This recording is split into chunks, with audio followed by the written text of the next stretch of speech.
Good morning everyone, welcome to TET and C TET cracker channel. आज का ये video में हम लोग एक इम्पोर्टेंट टॉपिक जो है सीडीपी के लिए एग्ज़ाम जो हमारा अभी आने वाला है सी टेट, उसके लिए जो है ये टॉपिक वेरी इम्पोर्टेंट है। ये टॉपिक को आज हम लोग डिस्कस करेंगे। टॉपिक है आनुवांशिकता एवं वातावरण का प्रभाव, राइट। तो सबसे पहले ये टॉपिक के अंदर हमें ये जानना होगा कि आनुवांशिकता क्या होता है ना। और कभी कभी एग्ज़ाम में जब पेपर हम देने जाते हैं तब हमारा माइंड में कभी कभी वंशानुक्रम, जब क्वेश्चन में देखते हैं कभी कभी वंशानुक्रम रहता है, कभी कभी आनुवांशिकता भी रहता है ना। तो हमारा मन में जो है कन्फ्यूजन क्रिएट होता है। तो वो सारे कन्फ्यूजन को आज हम इस वीडियो के थ्रू दूर करेंगे और समझेंगे कि आनुवांशिकता क्या है, वंशानुक्रम क्या है, और एक और शब्द हमें देखने को मिलता है आनुवांशिकी, है ना। तो आनुवांशिकी क्या है, ठीक है। ये सारे चीज़ को हम देखेंगे। उसके बाद हम देखेंगे कि जो आनुवांशिकता एवं वातावरण का प्रभाव है वो हमारे जीवन में कैसे प्रभाव डालता है ना। एक बालक को कैसे प्रभावित कर सकता है। तो ये सारी चीज़ को हम इसके अंदर क्लियर करने वाले हैं। तो चलिए वीडियो को स्टार्ट करते हैं। देखिए, सबसे पहले हम समझेंगे आनुवांशिकी गुणों के एक पीढ़ी से दूसरी पीढ़ी में संचालित होने की प्रक्रिया को आनुवांशिकता या वंशानुक्रम कहा जाता है, ठीक है। जो हमारा आनुवांशिक गुण होता है वो गुण एक पीढ़ी से दूसरी पीढ़ी में जब ट्रांसफ़र होता है, और जो ट्रांसफ़र होने में जो प्रोसेसिंग लगता है, जो होने की जो प्रक्रिया होता है, तो वही प्रक्रिया को क्या कहते हैं, आनुवांशिकता कहते हैं या वंशानुक्रम कहते हैं, ठीक है। तो आनुवांशिकता और वंशानुक्रम दोनों क्या है, एक दूसरे का पर्यायवाची है, ठीक ना, पर्यायवाची शब्द है, ठीक है। यहाँ तक क्लियर हो गया होगा। आनुवांशिक गुण वैसे गुण जो हमारे माता पिता से आते हैं, है ना, हमारे दादा दादी से हमें ट्रांसफ़र हो जाता है, वैसे गुण को आनुवांशिक गुण कहते हैं। और इसका जो ट्रांसफ़र होने का जो संचालित होने का प्रक्रिया होता है उसको हम कहते हैं वंशानुक्रम, ठीक है। आनुवांशिक लक्षणों के पीढ़ी दर पीढ़ी संरचन की विधियां और कारणों के अध्ययन को आनुवांशिकी कहते हैं, ठीक है। आनुवांशिकी किसे कहते हैं, तो आनुवांशिक जो लक्षण होता है, आनुवांशिक लक्षण क्या है, आनुवांशिक लक्षण है कि पीढ़ी दर पीढ़ी ट्रांसफ़र होना, और ट्रांसफ़र होने की जो विधियां होता है, कारण होता है, उसका अध्ययन जिसमें किया जाता है उसको क्या कहते हैं, आनुवांशिकी कहते हैं। इसको देखिए, हम एग्जाम्पल के थ्रू समझेंगे कि आनुवांशिकी क्या है। जैसे जो साइंस का स्टडी करता है, जो साइंस का अध्ययन करता है, उसे हम लोग किस नाम से जानते हैं, साइंटिस्ट, है ना। तो उसी तरह से जो आनुवांशिक लक्षणों के पीढ़ी दर पीढ़ी संचरण की विधियां और कारणों का अध्ययन करता है उसको हम क्या कहते हैं, आनुवांशिकी कहते हैं। आई होप यहाँ तक आपको क्लियर हो गया होगा। तो हम आगे पॉइंट देखते हैं। अब देखिए, एक व्यक्ति के वंशानुक्रम में वे सब शारीरिक बनावट, शारीरिक विशेषताएं, क्रियाएं या क्षमताएं सम्मिलित होती है जिनको वह अपने माता पिता एवं पूर्वजों से प्राप्त करता है ना। मान लीजिए कि हम हैं, तो हमारा जो शारीरिक बनावट है या हमारा जो शरीर का विशेषता है या हमें कार्य करने का जो क्षमता है, हमें जितना इंटेलिजेंस है, और ये सारी चीज़ जो सम्मिलित है, जो कि हमारे माता पिता से आए होंगे या तो फिर हमारे पूर्वज से, दादा दादी, नाना नानी, ये सब से आए होंगे। तो ये सब क्या है, वंशानुक्रम है, ठीक ना। आनुवांशिकता को स्थिर सामाजिक संरचना भी माना जाता है। राइट। आनुवांशिकता को स्थिर सामाजिक संरचना भी माना जाता है, इसको आप लोग याद रखेंगे। नेक्स्ट हम लोग पॉइंट पर चलेंगे। तो नेक्स्ट पॉइंट क्या है, जो देखिए 1 सेकेंड रुक जाइएगा। नेक्स्ट पॉइंट क्या है, नेक्स्ट पॉइंट हमारा है, अब हम लोग देखेंगे वातावरण। हाँ, वातावरण का अर्थ और दो चीज हम लोग के सामने आता है, वातावरण और पर्यावरण। तो उसी को हम देखेंगे, वातावरण क्या है और पर्यावरण क्या है, ठीक ना। तो कुछ मनोवैज्ञानिक वातावरण को सामाजिक वंशानुक्रम भी कहते हैं। कुछ मनोवैज्ञानिक जो है वातावरण को सामाजिक वंशानुक्रम भी कहते हैं, ठीक है। अब इससे समझने से पहले हमें समझना होगा कि वातावरण किसे कहते हैं और पर्यावरण किसे कहते हैं। तो जैसे हम लोग देखे थे कि आनुवांशिकता और वंशानुक्रम दोनों एक दूसरे के पर्यायवाची शब्द था, उसी तरह से वातावरण और पर्यावरण जो है एक दूसरे का पर्यायवाची शब्द है, ठीक है।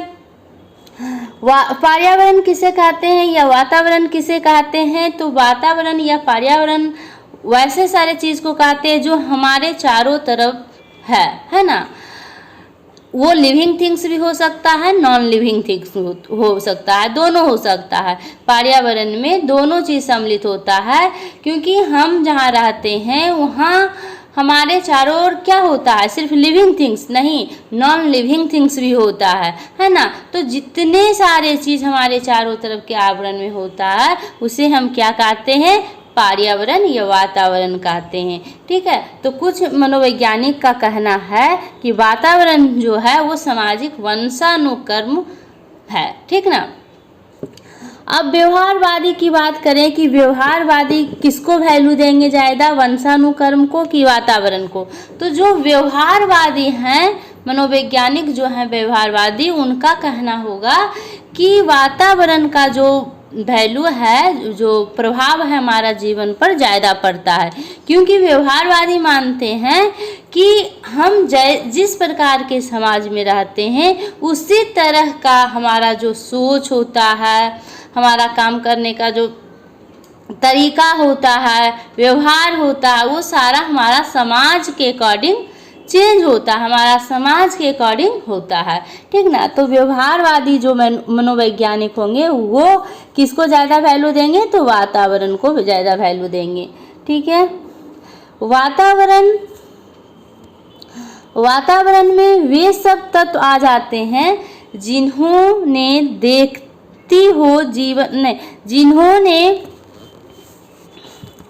वातावरण में वैसे सारे तत्व आ जाते हैं जिन्होंने, यहाँ व्यक्ति है, ठीक ना, व्यक्ति को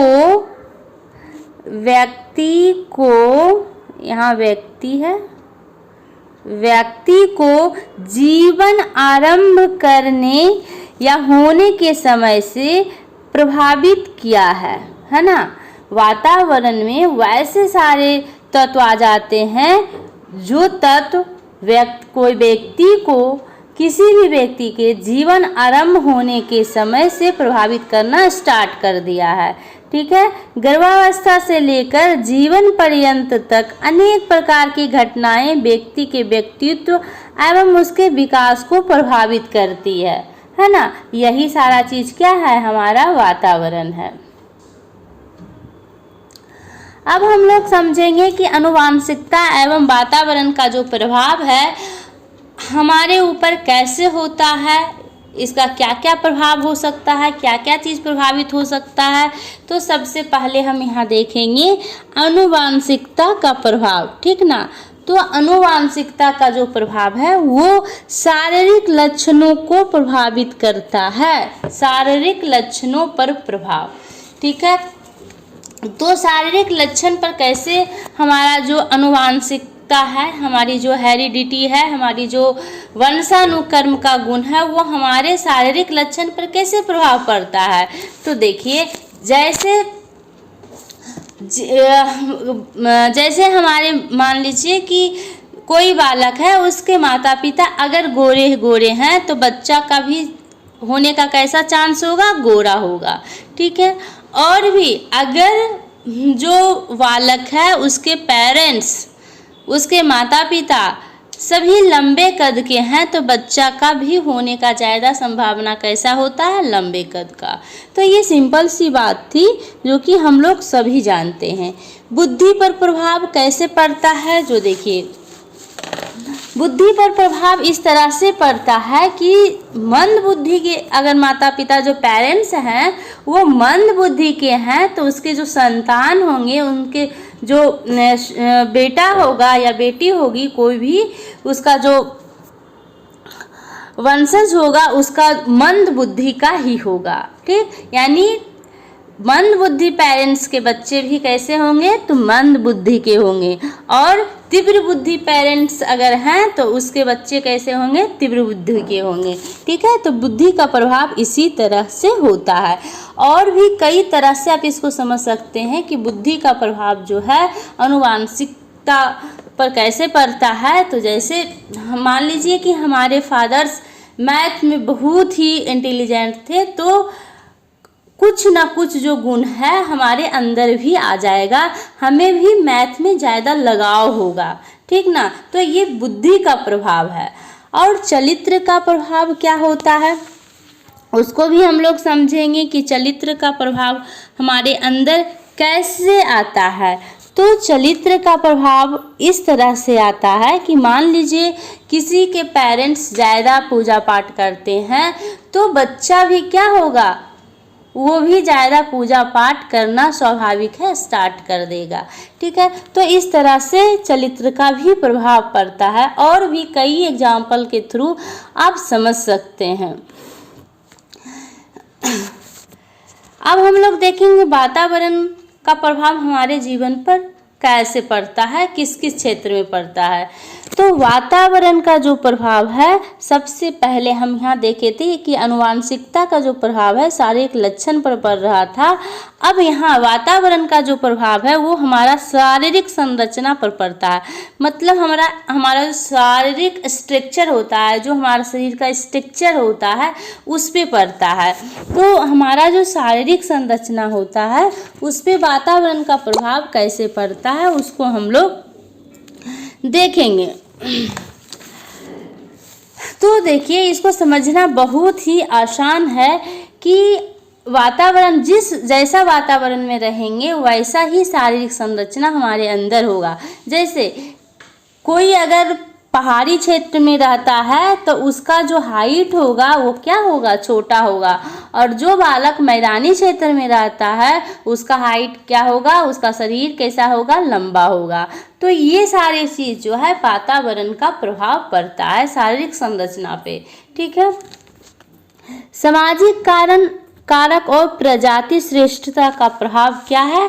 तो कभी कभी ऐसा भी देखा जाता है कि कुछ प्रजातियों में बौद्धिक श्रेष्ठता यानी बुद्धि की क्षमता जो होता है बहुत ही प्रभावित करता है। ऐसा इसलिए होता है कि उसके पास श्रेष्ठ सामाजिक और शैक्षिक संस्कृति वातावरण होता है। इसको अगर हम अपनी भाषा में समझें, इसको और अच्छा से क्लियर करें, तो मान लीजिए कि आप दो बच्चे को देख रहे हैं। ठीक है। तो एक बच्चा को आप ऐसा समाज में उसका पालन पोषण करवाइए, या तो एक बच्चा का ऐसा समाज में पालन पोषण हुआ है कि उसका समाज श्रेष्ठ था, उसका समाज जो है एक क्या कह सकते हैं आदर्श समाज है, और दूसरा जो है उसका समाज उतना अच्छा नहीं है, निम्न समाज है। मतलब वहाँ उसको जो सामाजिक प्रभाव है अच्छा नहीं है, एकदम गंदा। मतलब वहाँ पढ़ने का माहौल नहीं है, ठीक ना, किसी को बातें करने का ढंग नहीं है। तो इस तरह का जो समाज है, तो दोनों समाज में पला हुआ बच्चा में आप डिफरेंट करके देखेंगे कि उसका जो सामाजिक प्रभाव है उसके ऊपर आ गया होगा, है ना। उसी तरह से हम देखेंगे आर्थिक प्रभाव जो है, वातावरण का प्रभाव जो आर्थिक पे कैसे पड़ता है।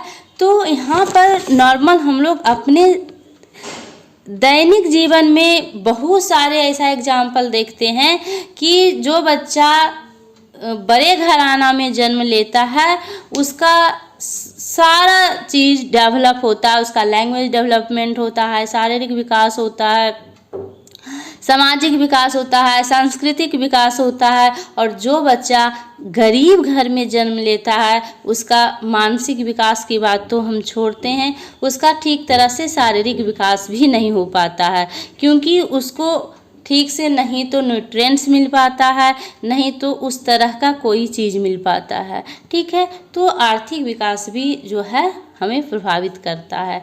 संस्कृति प्रभाव क्या है? हमारा जो वातावरण में संस्कृति को प्रभावित कैसे करता है उसको हम लोग देखेंगे। तो संस्कृति का जो हमारा वातावरण में प्रभाव है वो है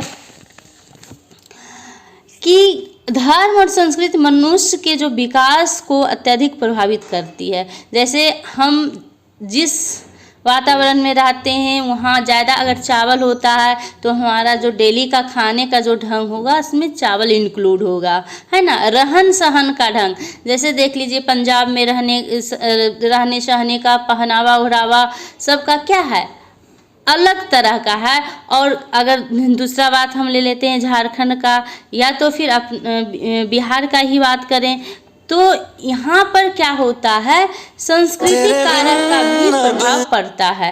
ठीक है, उसी तरह से हम देखेंगे मानसिक विकास का प्रभाव। तो मानसिक विकास का प्रभाव जो है वो भी हमारे ऊपर पड़ता है। वो कैसे पड़ता है उसको हम समझेंगे।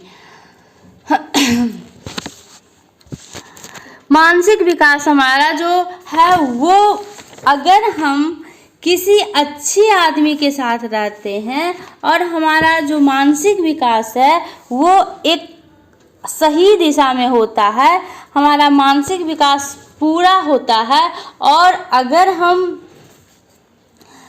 उचित अवसर से नहीं रहते हैं, हमारा जो मानसिक सोचने समझने का जो क्षमता है उसके अनुसार हमें अवसर नहीं दिया जाता है तो हमारा मानसिक विकास क्या होता है, अवरुद्ध होता है, कुंठित होता है। ठीक है, उसी तरह से हम देखते हैं कि बालक का सर्वांगीण विकास क्या है। तो ये भी वातावरण, इस पे भी वातावरण का प्रभाव पड़ता है। बालक का सर्वांगीण विकास जब होगा जब उसे अच्छा वातावरण मिलेगा, तभी सर्वांगीण विकास मीन्स सभी तरह का विकास, है ना। उसका लैंग्वेज डेवलपमेंट होना चाहिए, संवेगात्मक विकास होना चाहिए, संज्ञानात्मक विकास होना चाहिए, शारीरिक विकास होना चाहिए। जितने तरह का विकास होता है सारा विकास पर ये वातावरण प्रभाव डालता है। अब व्यक्तित्व का प्रभाव क्या होता है जो हम समझेंगे कि वातावरण व्यक्तित्व को कैसे प्रभावित करता है ना। तो वातावरण जो है व्यक्तित्व को भी प्रभावित करता है। किसी भी व्यक्ति के व्यक्तित्व निर्माण में वंशानुक्रम के अपेक्षा वातावरण का जो प्रभाव होता है वो अधिक पड़ता है। ठीक है, व्यक्तित्व का प्रभाव जो है वातावरण का ज़्यादा पड़ता है, क्योंकि कोई भी व्यक्ति उपयुक्त वातावरण में रहकर अपने व्यक्तित्व का निर्माण करके आगे बढ़ सकता है। चाहे उसमें जन्म से हेरिडिटी का जो उसके पेरेंट्स अच्छे व्यक्तित्व का हो चाहे नहीं हो, लेकिन अगर वो अच्छा वातावरण में रह रहा है तो स्वाभाविक है उसके अंदर अच्छे व्यक्तित्व का प्रभाव पड़ेगा, उसका अच्छे व्यक्तित्व का निर्माण होगा। ठीक है, तो इस तरह से हम देखें आनुवांशिकता और वातावरण का प्रभाव, जो कि हमारा सीटेट एग्ज़ाम के लिए जो 2020 एग्ज़ाम होने वाला है उसमें बहुत ही ज़्यादा इम्पोर्टेंट होता है, क्योंकि यहाँ से 2 क्वेश्चन बनता है और टॉपिक जो है पूरा इजी है, इसलिए इसको हम लोग आज डिस्कस कर लिए हैं। तो आई होप आपको ये वीडियो पसंद आया होगा। ये वीडियो अगर पसंद आया तो लाइक शेयर एंड सब्सक्राइब कीजिए और कमेंट कर ज़रूर बताइए कि आपको ये वीडियो कैसा लगा। Thank you.